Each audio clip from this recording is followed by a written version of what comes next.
Hey guys, let's talk PvE, aka Save the World content. I know there's a tremendous amount of people upset over the PvP installment a week and a half ago.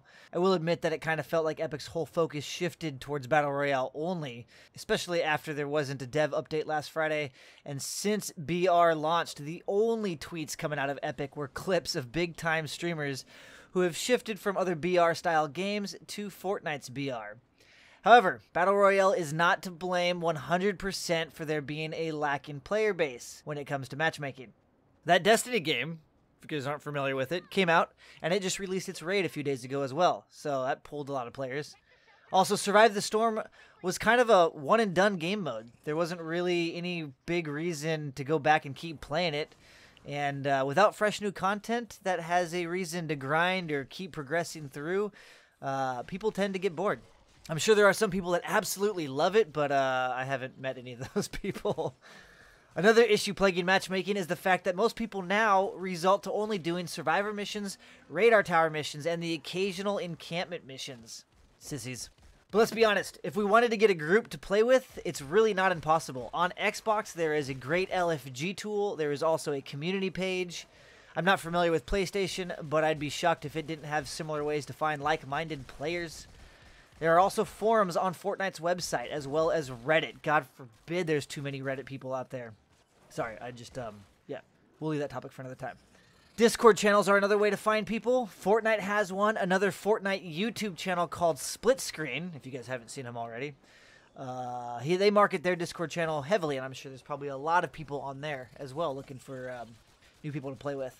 So there are a lot of ways to find teammates. And let's be honest, if you take a few minutes to create a team instead of relying on matchmaking, you will have a solid group that will work together on missions and objectives versus the alternative of matchmaking, where you can get AFKers, farmers, and people that just plainly don't help out. So let's stop blaming Battle Royale, shall we? Okay. Now that I have that out of the way, let's talk about the future of Fortnite and what has been confirmed in the pipeline for upcoming content. I recently put together a video covering a game mode event called Operation Block Party, and it went into quite a bit of detail on how the game mode works. Well, this mode is going to be our next event, but the name has changed to Horde Bash, and it will be released sometime before October 17th. Along with the new mode, there will be 4 new heroes, 9 new scavenger weapons, and new quests. I'm like totally super excited for this mode. The quick and dirty version of what this game mode entails is this. You build a small fort with limited supplies next to 3 other players, and then all 4 of your forts get loaded into a random map where the 4 of you then pick a difficulty and then fight against 10 waves with little downtime in between. There's a lot more to the mode, quite a bit. There's a progression system, skill trees, base design. Your bases get saved as you create them. But if you're interested, I highly recommend checking out the video. I'll leave a link down below. There are going to be a few minor tweaks and changes from what it was, which is what my video covered, was the old version. I don't know exactly what the changes are going to be for the upcoming version, but the general layout of the game mode is still the same.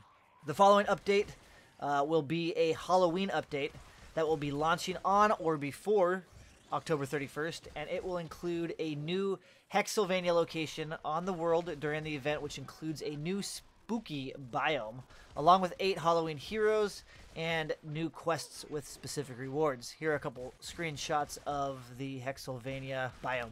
Another big concern from people, especially the people that haven't put any time into the game versus the amount of time they spend bitching on Reddit, sadly, is that they feel like you can't get heroes or schematics any other way than through the llama system.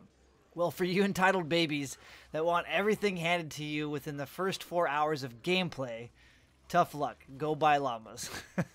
But if you actually play the game like any other game or RPG or anything that has more than a 4-hour campaign, then you will notice that the game actually starts to reward you with actual rare, epic, and even legendary items from side quests and questline quests. But because of the complainers, Epic has been listening and paying attention, so props to you. They are working on more ways for us to obtain the heroes and schematics that we want. Event quests will provide specific rewards. Their plan for the December update will add the ability to directly purchase a selection of items with event currency. Different selections will be available for each event. I asked the devs yesterday during a live stream over on Mixer if they could elaborate on this, and they basically said it's a system very similar to Xur from Destiny. So this vendor will have set items every event that we can pick what we want instead of relying on RNG. Another way they will be attempting to help us get what we want is by adding the ability to gain control over the types of alterations on weapons and using transforms to target more specific types of items. It's kind of vague, but that could mean stat rerolls, or it could mean that transform keys that are energy specific, or there might even be a way to use the transform system to alter an item, maybe change an element or a stat using a transform key. Again, this is a ways out. Zak even said in the stream that the December update hasn't even been worked on. They literally just have ideas for it so far. Another focus for the remainder of the year is global chat. They will be adding the ability to see all people currently in global chat, along with the ability to directly report players from chat. They are also going to fix invites from chat on console and just basically improving quality of life of the global chat. They are also brainstorming ways to address negative players. First, they ban the serial offenders. Serial offenders. Then they build game mechanics that encourage all of us to be good to each other. They need to reward players for working together to complete objectives. This year, they will add a karma system as a first step in creating rewards for being great to each other. The thumbs up at the end of a game will be used to start each individual's karma. They will work to make it non-gameable. They don't have all the details yet. The design is still in progress, and they would love for us to send them ideas via the feedback option on how they can tie things to good behavior. So as I mentioned before, I had the opportunity to ask Zak and Darren a few questions in the live stream yesterday, and luckily for us, Mixer isn't nearly as populated as Twitch, so I was actually able to get some of my questions read and answered. I asked about the new 9 upcoming scavenger weapons, and Zak got super excited to talk about them. Unlike the hydraulic weapons that are currently available during our Survive the Storm event that offer a high knockback value, the scavenger weapons are just that. They have a cosmetic look to them, as if a drunk MacGyver tried to put something together in a hurry. They are rusty parts, wood, plastic pieces all held together with duct tape, wire, or whatever. They're going to look like they belong in a junkyard. Because these weapons are cheaply pieced together, their material costs will be significantly lower as well, but the trade-off is that they will also have a lower durability.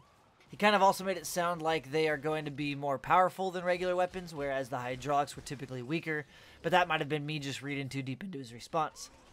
Someone asked about a free-to-build mode similar to a creative mode in Minecraft, and they both really like the idea. They've both been investigating the idea. It's been on their radar.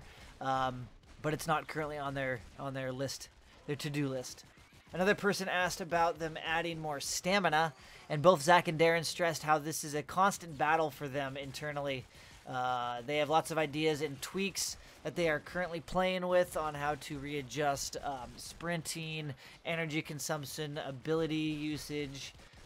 So that's we'll see lots of rebalancing on that over the upcoming months. So with all that, they're actually hard at work. Believe it or not, making the game better, adding content, and taking in everyone's feedback.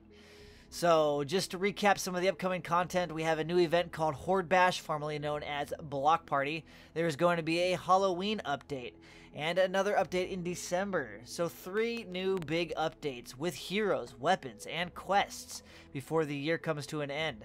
That, my friends, is actually a lot of free content on top of an already massive game that currently exists. I'm excited, especially for Horde Bash, as many of you probably already know. But I'm going to end it here. I've taken too much of your time already, so hopefully this sparks some more positive vibes into some of you who become negative Nancys towards the game, especially after PvP was introduced. Guys, most games have and come with both PvP and PvE. It's not anything new. That Bungie title has both as well. Well, it thinks it has a PvP mode. Anyway, that's it for me. Take care. I'll see you all in the next vid. Bye-bye now.